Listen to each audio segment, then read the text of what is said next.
અને પાંચમો મુદ્દો ઓસ્ટ્રેલિયા જવાની લાલચમાં ઈરાનના તહેરાન શહેરમાં બંધક બનાવાયેલા ગાંધીનગર જિલ્લાના માણસા તાલુકાના બાપુપુરા ગામના 4 યુવકો આખરે હેમખેમ રીતે વતન પરત ફર્યા છે। ચારેય સભ્યો વતન પરત ફરતા પરિવારજનોએ હાલ રાહતનો શ્વાસ લીધો। અપહરણકર્તાઓએ આ યુવકોને બંધક બનાવીને ભારે શારીરિક ત્રાસ આપ્યો હતો। તેમના વસ્ત્રો ઉતારીને હાથ પગ બાંધીને માર મારવામાં આવ્યો અને પૈસાની સતત માંગણી કરવામાં આવી હતી। આ ક્રૂરતાનો વિડીયો અપહરણકર્તાઓએ વોટ્સએપ દ્વારા પરિવારજનોને મોકલ્યો હતો, જેમાં યુવકો હવે સહન થતું નથી કહીને કગરતા જોવા મળ્યા હતા। અપહરણકર્તાઓએ શરૂઆતમાં 2 કરોડ રૂપિયાની ખંડણીની માંગણી કરી હતી। પરિવારોએ લાંબી વાટાઘાટો બાદ અંતે 50 લાખ રૂપિયાની રકમ ચૂકવીને પોતાના સ્વજનોનો છુટકારો કરાવ્યો, જ્યારે ચારેય પરત ફરતા પોલીસ કાફલા સાથે ગાંધીનગર ક્રાઇમ બ્રાન્ચ લાવવામાં આવ્યા છે। હાલ 4 માંથી 2 લોકો ક્રાઇમ બ્રાન્ચ હાજર થયા છે અને અન્ય 2 લોકોની તબિયત ખરાબ હોવાના કારણે તેમને બારોબાર ઘરે લઈ જવામાં આવ્યા હતા। જે પ્રમાણેનો આ કિસ્સો સામે આવ્યો। ઓસ્ટ્રેલિયા જવાની લાલચમાં ઈરાનના તહેરાનમાં તેમનું અપહરણ કરવામાં આવ્યું અને આ 2 કરોડ રૂપિયાની ખંડણી માંગવામાં આવી હતી અને તેમને નગ્ન કરીને માર મારવામાં આવ્યો હતો, જેનું આ જે ક્રૂરતાનું જે એક વિડીયો પણ હાલ સામે આવ્યો છે, સોશિયલ મીડિયામાં પણ વાયરલ થઈ રહ્યો છે। જ્યારે હેમખેમ રીતે આ ચારેય જે યુવાનો છે તે લોકો ભારત પરત ફર્યા છે, જ્યારે ચારેયને પોલીસ કાફલામાં ક્રાઇમ બ્રાન્ચ ખાતે લઈ જવામાં આવ્યા છે। ઈરાનમાં બંધક બનાવાયેલા 4 ગુજરાતી વતન પરત ફર્યા છે। જ્યારે આ ઈરાન બંધક કાંડ સામે આવ્યું છે, ગઈકાલે સમગ્ર આ મામલો સામે આવ્યો હતો, જ્યારે માણસાના ધારાસભ્ય અમિત શાહને પત્ર લખીને મદદ પણ માંગી હતી। નગ્ન કરીને માર મારવામાં આવ્યો છે। પરિવારને વિડીયો મોકલીને ખંડણીની માંગણી કરવામાં આવી અને આ 2 કરોડ રૂપિયાની માંગણી કરવામાં આવી હતી। આપણી સાથે સમાજ સેવક પાર્થ ઠક્કર જોડાઈ ગયા છે। પાર્થભાઈ, ઈરાનનું આ બંધક કાંડ શું કહેશો?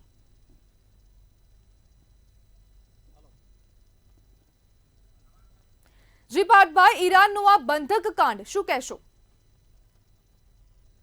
આપણે જાણીએ છીએ તે પ્રમાણે ઈરાકના બંધક કાંડમાં સૌ પ્રથમ તો એ 4ને જે છુટકારો થયો છે તે બદલ તો આપણે સૌએ આશાનો વ્યક્ત કરીએ છીએ કે માણસાના ધારાસભ્ય JS પટેલના સક્રિય પ્રયાસોથી તેઓ બંધકોને છોડાવવાનો સફળ રહ્યા છે અને તેઓ ભારત રહ્યા છે, તે આપણા સૌના માટે આનંદના સમાચાર છે।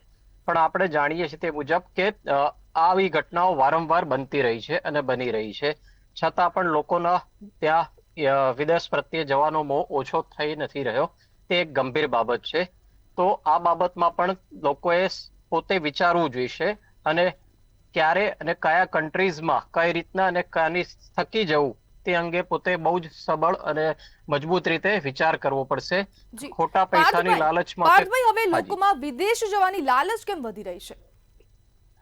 વિદેશ જવાની લાલચ વધવાનું મુખ્ય કારણ છે કે તેઓને શોર્ટ મની કે ટૂંકમાં પૈસાદાર થવું છે અને આપણે જોઈએ છીએ તે મુજબ કે તેઓ ત્યાં જઈને કાળી મજૂરી કરીને પૈસા કમાવા તૈયાર થાય છે, પરંતુ ભારતમાં રહીને તેઓને મજૂરી કરવી નથી હોતી અને વિદેશમાં તેઓ સરળતાથી જે પણ પ્રકારની લેબર કરવી હોય તે પ્રમાણે કરી શકે છે, જ્યારે ભારતમાં તેઓને આ નાના કામ કરવામાં પણ સંકોચ થતો હોય છે, ત્યારે વિદેશમાં જઈને આ લોકો આ જ પ્રકારની કામગીરી કરતા હોય છે। પાર્થભાઈ, હવે જે પ્રમાણેનો આ મામલો વધુ બીચકી રહ્યો છે ને લોકોમાં વિદેશ જવાની લાલચ પણ વધી રહી છે, તો સમાજમાં જાગૃતિ ફેલાવવા માટે સામાજિક કાર્યકર્તાઓ શું પહેલ કરી રહ્યા છે?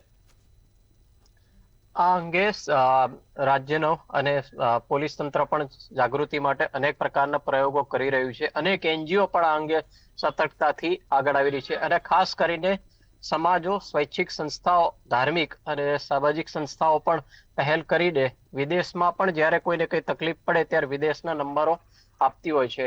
આપણે જાણીએ તેમ ગણે કે સંપ્રદાયના મંદિરોથી માંડીને ઘણા સંસ્થાઓ ત્યાં પોતાને રોકાવા માટે ત્યાં વિદેશમાં પોતાના નંબરો આપતી હોય છે કે કોઈ તકલીફ હોય તો જણાવી શકે અને આ અંગે જે પણ સામાજિક સંસ્થાઓ છે આગળ આવીને પણ સાચી રીતના માર્ગદર્શન આપીને લોકોને સચેત કરી રહી છે।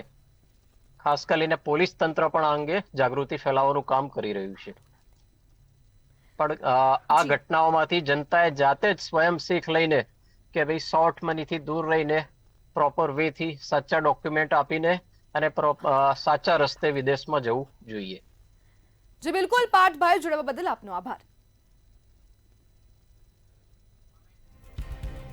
ઓસ્ટ્રેલિયા જવા નીકળ્યા બાદ ઈરાનમાં અપહરણ થયું હતું, તો આ ઈરાનનું આ બંધક કાંડ સામે આવ્યું છે.